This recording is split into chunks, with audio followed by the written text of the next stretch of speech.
Well, this is an amazing show for an amazing university in Notre Dame, the university not only we love, but God loves. And another person that we're going to bring on as a guest is someone we all love. Over 40 years broadcasting on ESPN and beyond. He's now a corporate speaker, and he's raised over $37 million for cancer research. Please welcome a friend of mine, a friend of yours, a friend of the University of Notre Dame, Dick Vitale. Dick, welcome to the show, my friend. Well, thanks a lot, Ryan. Really appreciate that great introduction. I want to first congratulate you, man, with that ring. I remember at my event you came to my gala. I said, show me that ring, man. Show me that ring.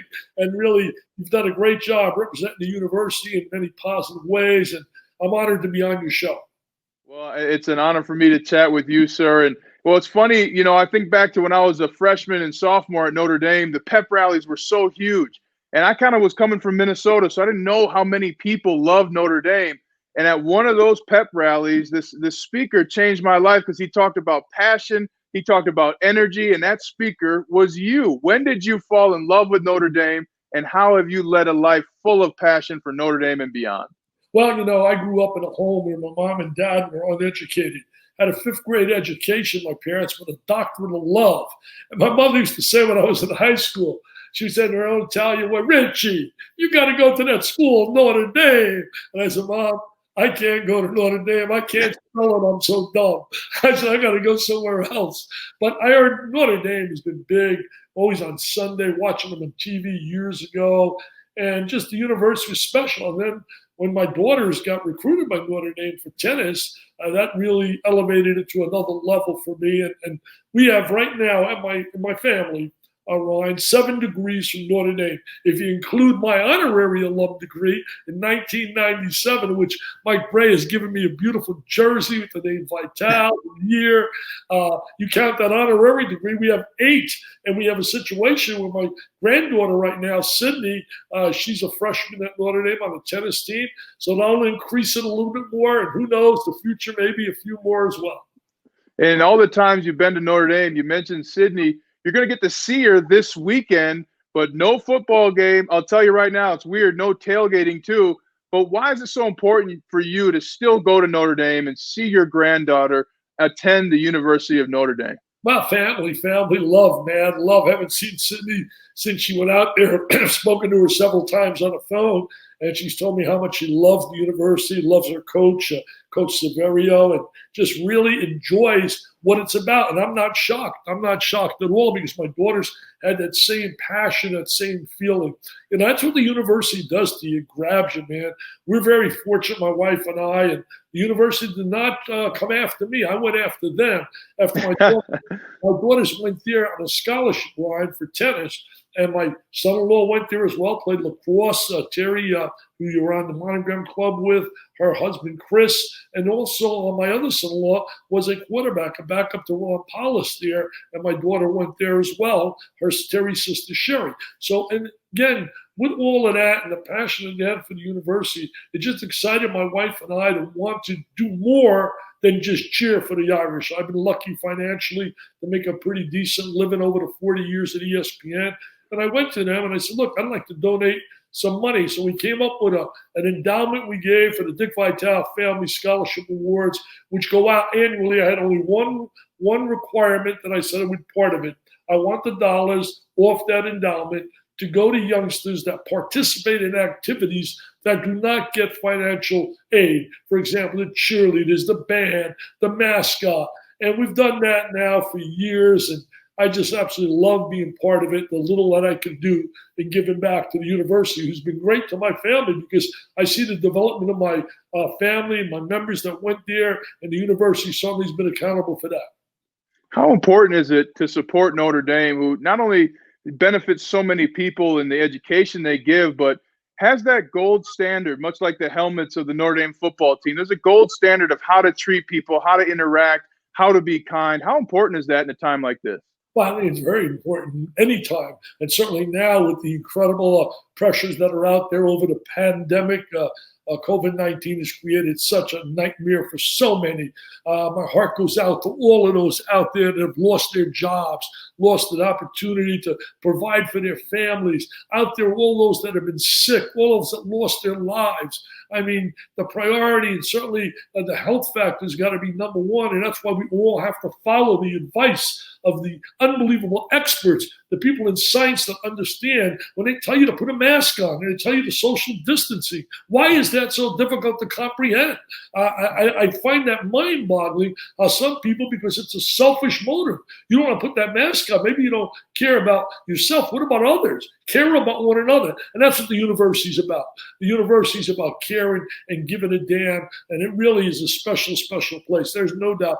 I get still goosebumps on Saturday football games, walking around the campus, looking at the Golden Dome, and have those little dreams in my mind, about what it was like. I'll never forget. We came in a private plane, and we're flying in. It was a big game. I forgot. I think it might have been Michigan several years ago. And my son-in-law is next to me, who played, and in the last game he played was an Orange Bowl, through I think 3 or 4 touchdown passes in '96 against a great Florida State team, and then he had a neck problem. He couldn't play football anymore.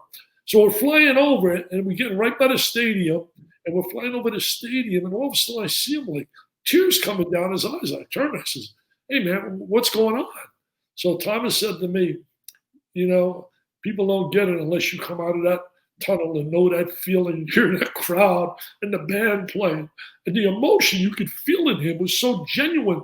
And I got to believe that many like yourself have felt that feeling that's so unique and special, because the university is special in every way. There's no doubt about it. It is one of my favorite places to go. We've gone, it cost me a lot of money, Ryan, a lot of money. I closed my calendar the 6 years my daughters were there, 4 years undergraduate, and then they went to the master's.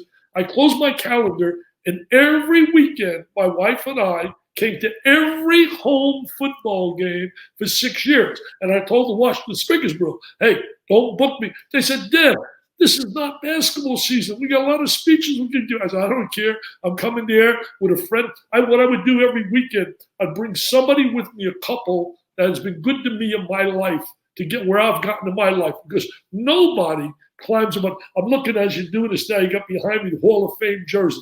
No one gets to the Hall of Fame. No one has the things happen for them that have happened for me and for many others out there been successful without a great team, people out there that have extended a hand with love in their heart. And I love giving back. And those weekends are very, very special to me. You're making all of us feel those special weekends, and you've made players feel special your whole broadcasting career. How did Diaper Dandy come up? You gave even freshmen attention in basketball. Where did Diaper Dandy come from? Ryan, a lot of my sayings came from being in a locker room as a coach. Prior to getting fired by the Pistons, when I got the Ziggy back on November 8, 1979, man, I actually got the Ziggy earlier than that. In 77, and then all of a sudden I go to television, and wow, I get into TV, and I can't believe what happened, and the thing took off. And I would remember guys in the locker room, hey, coach, I need some PT, man. I'm getting no playing time.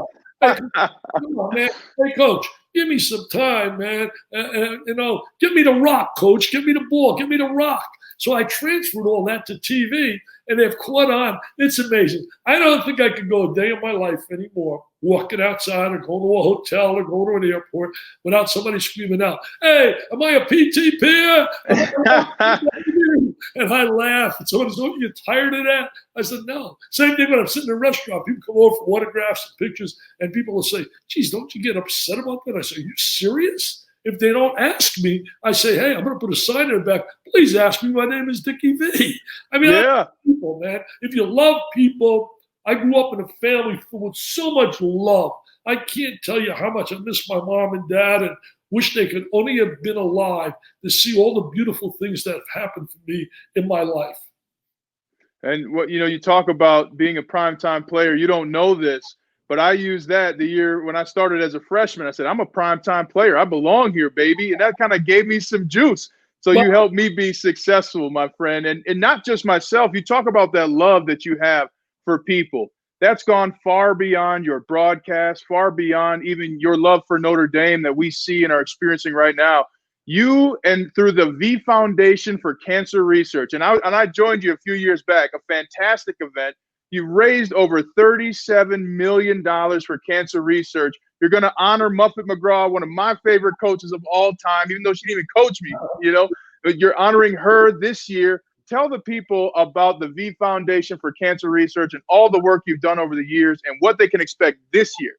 Well, the V Foundation is just a 4-star rated charity. All the money that we do raise, that I go out and fundraise for, every dollar we raise, every dollar goes for research, because we have an unbelievable endowment of over $30 million that off that endowment, all the interest from that pays the administrative costs. So it's really, we get a rating from Charity Navigator. On May 7th, Muffet is one of our honorees, and deservedly so. She's done a terrific job. She's represented the university in such a positive way in many ways. Also, we're honoring Scott Van Pelt from ESPN, does a phenomenal job on TV. We're honoring Dan Mullen, who's going to have a great year, I firmly believe, with the University of Florida, a football coach. And it's just going to be a special, special night. And we have a John Saunders Award for Courage, which is going to be going to Chris Mortensen of ESPN. And last year we had a virtual gala. We raised $7.4 million. We've raised $37 million thus far. Anybody, all the Notre Dame people, I'm begging you and I'm pleading you, there's nothing more important to me today in my life than raising money for kids battling cancer. Ryan, as you and I are speaking right now, and I tell this everywhere I go, because it's so true, that today, if you think you got a tough time, think about this. Today and every day, 45 to 50 mothers and fathers are going home from a doctor's visit and hearing 4 words that no mom and dad ever wants to hear. Your child has cancer. It's life-changing what it does to a family, watching the child go through all kinds of chemo, radiation. You mentioned about me speaking with the Washington Speakers Board, and I'm very proud of that. But I was asked to speak at several funerals for kids. And either were at my gala or the family was at my gala. And I'm going to tell you something. Of any speech I've ever given in my life, those were the 2 most difficult speeches I've ever given. Tears your heart out watching a mom and dad battle and watch them put their child to rest. It just breaks your heart. People want to join me and help us raise money. Go to dickvitale.com. You can make a donation. Or if you go to dickvitale.com, you can get my latest book. I have a brand new book out. It's called The Lost Season. And it's all about last year in basketball, no basketball because of the pandemic. When I write about what could have been and might have happened if we had a tournament. But more importantly, Ryan, every dollar, every cent, not 60 cents, 80 cents, but every dollar from the sale of the book, any profits I would make are going into our bank account to raise money for kids battling cancer and going to the V Foundation. So if you want an autographed copy, you want me to write, you're awesome, baby. You want me to write, you're a PTP, just go to my website, dickvitale.com. You can see it right there. You write down what you want me to write. I just signed a bunch of books. I did a show in Kentucky. And these Kentucky fans, I got all these things. Hey, Kentucky's awesome, baby. They're the best of the best. I'll write anything people want if it means raising money for kids battling cancer. So it's dickvitale.com. Well, Dickie V, man, you are a Notre Dame man, a Notre Dame dad. Your daughter was the president of the Monogram Club, and now your granddaughter is going to Notre Dame, and you share the love of Notre Dame with all of us. I've never cried on this show. You almost got me twice now. You almost got me twice, Mr. Vitale. So thank you for sharing your love for the university with ourselves, our fans, and our donors. And thank you to everybody for being here.